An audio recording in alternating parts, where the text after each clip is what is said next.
एक जंगल में एक गीदड़ रहता था। वो खाने की तलाश में सुबह से भटक रहा था, पर आज उसकी शायद किस्मत खराब थी। उसे खाने को कुछ नहीं मिला।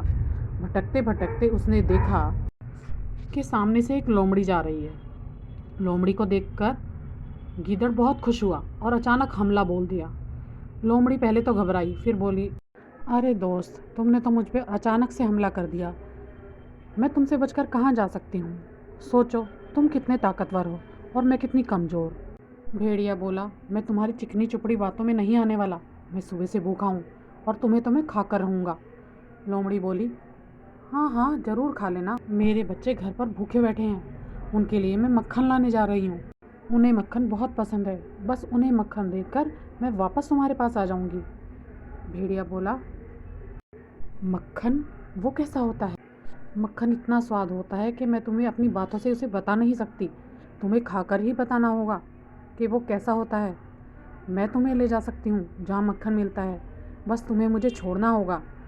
तब भेड़िया उसकी बातें सुनता रहा और बोला, मक्खन का बहाना लेकर मुझे छोड़कर भागना चाहती हो? लोमड़ी ने कहा, नहीं नहीं, मैं वापस आऊँगी। मैं अपने वादे पर अमल करूँगी। मैं कभी भी झूठ नहीं बोलती। तुम मेरा विश्वास करो, मैं ज़रूर आऊँगी।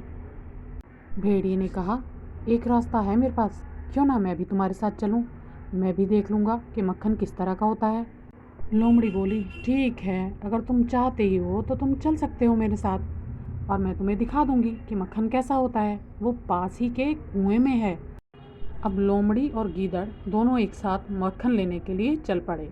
जंगल में पास ही में एक कुआं था। वहीं जाकर दोनों कुएं के अंदर झांकने लगे। कुएं के पानी में चांद की परछाई थी और तभी लोमड़ी चिल्लाई, हाँ, इसी की तो बात मैं कर रही थी। यही तो मक्खन है। ये बहुत मुश्किल से नसीब होता है। अब गीदड़ और भी उतावला हो गया और कहने लगा, जल्दी से जाओ और मैं तुम्हें रस्सी से खींच लूँगा। मेरे लिए भी मक्खन लेके आना।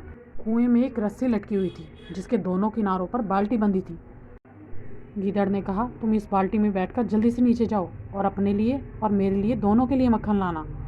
अब गीदड़ के कहने पर लोमड़ी बाल्टी में बैठकर कुएं में चली गई, पर काफ़ी देर तक वो बाहर नहीं आई। तब गीदड़ ने कहा, क्या इरादा है? सारा मक्खन खुद ही खा जाओगी? मेरे लिए कुछ नहीं लाओगी? तब लोमड़ी ने कहा, तुमने क्या सोचा ये सब इतना आसान है? मक्खन बहुत भारी और बड़ा है, मैं अकेले इसे नहीं उठा सकती। तुम्हें मेरी मदद के लिए आना होगा। अब तुम ऐसा करो, दूसरी बाल्टी में बैठो और कुएं में उतर जाओ। हम दोनों मिलकर इस मक्खन को लेकर ऊपर चले जाएंगे। गीदड़ उसकी बेवकूफ़ी भरी बातों में आ गया और दूसरी बाल्टी में बैठकर कुएं में उतर गया। जैसे जैसे गीदड़ कुएं में उतरता जा रहा था, गीदड़ के वजन से दूसरी बाल्टी ऊपर आती जा रही थी और इसी मौके का फ़ायदा उठाकर लोमड़ी ने बाहर छलांग लगा दी और गीदड़ पानी में डूबकर मर गया। और लोमड़ी ने अपनी चालाकी से अपनी जान बचा ली। इसलिए कहते हैं कि अक्लमंदी से काम लेना चाहिए। कभी भी घबराकर कोई गलत फैसला नहीं करना चाहिए।